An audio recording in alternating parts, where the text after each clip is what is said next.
10,000 quadrillion dollars. ये number इतना बड़ा है कि ह्यूमन ब्रेन इसे प्रोसेस नहीं कर सकता। अगर हम आज पूरी दुनिया की जीडीपी, हर एक कंट्री, हर एक कंपनी, हर एक इंसान की वेल्थ को कंबाइन कर दें, तब भी वो रफली 105 to 110 ट्रिलियन डॉलर्स के आसपास होगी। लेकिन हमारे सोलर सिस्टम में एक ऐसा पत्थर, एक सिंगल एस्ट्रॉयड घूम रहा है 16 साइकी, जिसकी एस्टिमेटेड कोर वैल्यू अकेले 10,000 क्वाड्रिलियन डॉलर्स है। The race to capture this wealth ये सिर्फ शुरू नहीं हुई है, ये लीथल हो चुकी है। सबसे पहले लेट्स डिकोड द इकोनॉमिक्स, क्योंकि यहाँ एक बहुत बड़ा पैराडॉक्स है। बहुत से लोग सोचते हैं कि हम स्पेस में जाएंगे, वहाँ से गोल्ड और प्लेटिनम खोद कर ले आएंगे और अर्थ पर सब अमीर हो जाएंगे। Actually this is the fastest way to destroy the global economy. Think about it. Supply and demand का बेसिक रूल है। गोल्ड महंगा क्यों है? क्योंकि वो रेयर है। Scarcity creates value. अगर कल इलॉन मस्क या जेफ बेजोस एक एस्ट्रॉयड कैप्चर करके अर्थ पर ले आते हैं जिसमें 500 साल का गोल्ड रिजर्व है, तो गोल्ड का मार्केट प्राइस ओवरनाइट जीरो हो जाएगा। तो सवाल ये है, if bringing it back crashes the market, then why are nations spending billions on this technology? क्योंकि हम वहाँ गोल्ड ढूंढने नहीं जा रहे, हम ढूंढ रहे हैं rare earth metals. Currently, China controls nearly 90% of the processing of these elements on Earth. Western private sectors अभी टेस्टिंग फेज में हैं, लेकिन दूसरी तरफ एक स्टेट एक्टर है जो वेट नहीं कर रहा।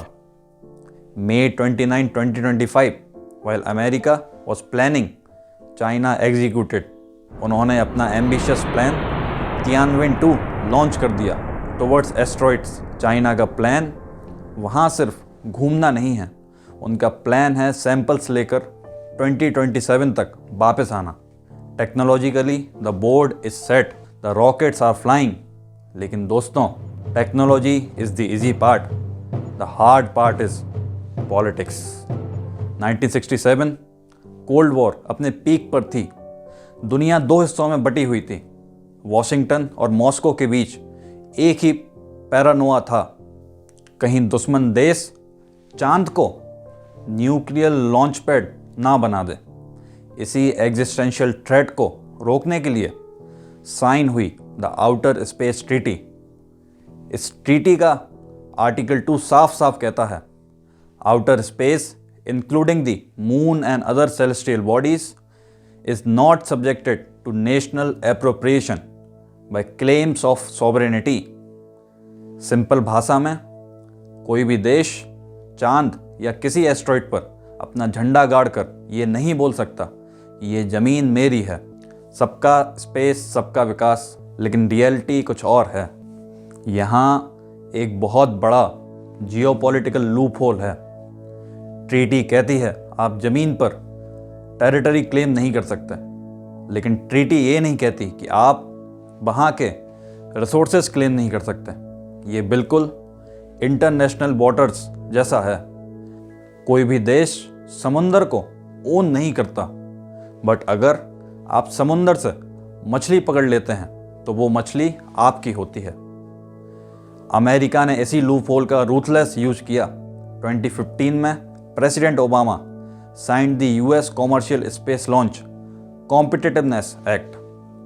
इस लॉ ने अमेरिकन कंपनीज को लीगल राइट दे दिया कि अगर वो स्पेस से कोई रिसोर्स निकालते हैं तो वो उसके मालिक हैं।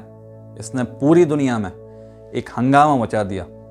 अब हम आते हैं प्रेजेंट डे जियोपॉलिटिक्स पर, क्योंकि लॉ क्लियर नहीं है। दुनिया अब दो अलग अलग पावर ब्लॉक में डिवाइड हो गई है। It is effectively a new cold war. Team A, the Artemis accords, lead by USA.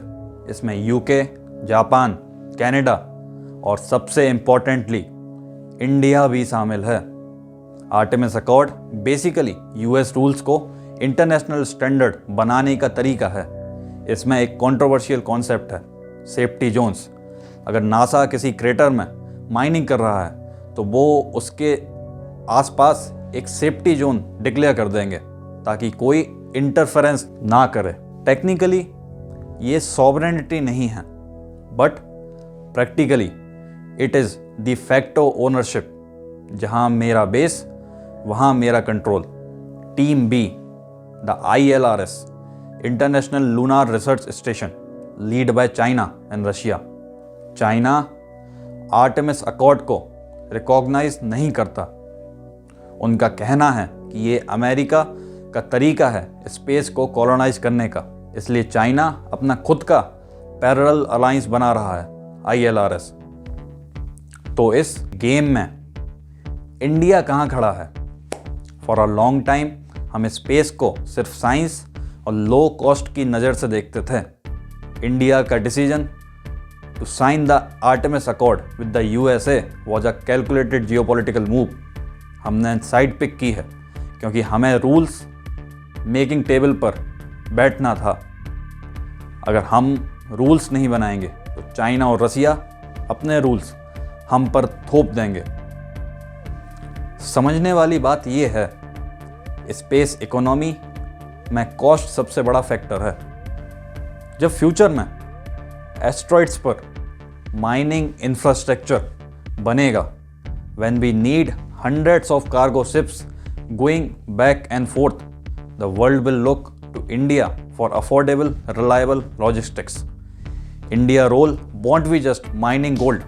Our role will be providing the shovels and pickaxes for the gold rush.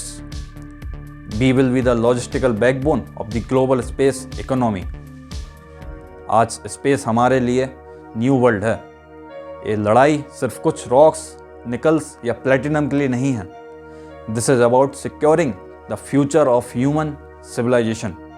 अगर हम अर्थ तक सीमित रहे तो हम इवेंचुअली अपने रिसोर्सेज खत्म कर देंगे।